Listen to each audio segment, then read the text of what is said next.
welcome to the kitchen of Ristorante Verdicchio. I am Alejandro, I'm the head chef in here, and every week we will be sharing a little bit of real Italy with you. We will be sharing some great tips, great techniques that will walk you through your kitchen, and we will share it from our kitchen to yours. Every week we will be picking one ingredient. This week we will be talking about basil. We just stepped out of the kitchen of Verdicchio to show you how to pick basil.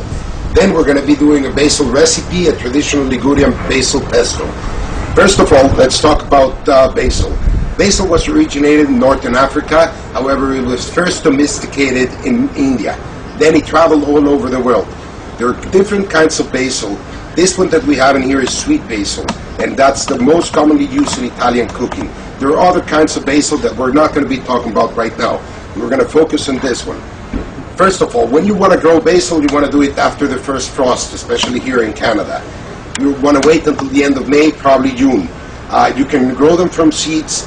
A couple of tips on the basil. If you ever see a flower blossom coming from the top of your plant, you want to trim it off.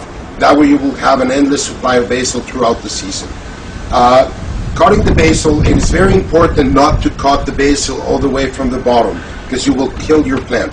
What you want to do is just keep cutting the little florets that are coming off the main stem.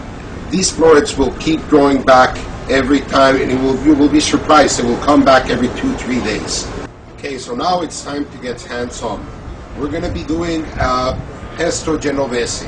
This is a very traditional dish, or actually a sauce that it's made. Pesto comes from the word to crush.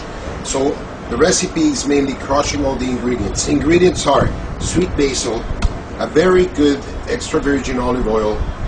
We have this at Verdicchio. Check our website. We got pine nuts, whole garlic, pecorino cheese, Parmigiano cheese, or any other hard cheese you want to use, and some sea salt. What we're going to do is we're going to add a little bit of the basil leaves, some pine nuts, and garlic. And we're going to start crushing them on the mortar until we get a nice paste. We're going to keep crushing all the ingredients. Don't worry, it's going to take you a little bit of time to get all the ingredients banded together, but just keep pushing all the ingredients in there. Keep adding a little bit at a time until you get an all-even, nice, creamy, green sauce. The last thing we're going to add is the olive oil, just to give a nice shine, and it will also help preserve it on the fridge. So this is a consistency we need to look in the pesto. It should be creamy, it shouldn't be too oily, and it should be really nice and smooth. These pesto can be used in different pasta preparations. You can use them in homemade gnocchi, you can use them in linguine. Here at Ristorante Verdicchio we use it with gnocchi, linguine, and other pastas. You can also put it just in a fresh slice of tomato, or even just dip in your bread in there and grab a bite. Don't forget to visit our website, where we have this recipe and all the ingredients you will need to do it. Also, we will be featuring some of our products, and next week we'll see you for a fall harvest giardiniera. This is Alejandro, and I'll see you next week. Il sole lo sa già da tempo, e tu io senza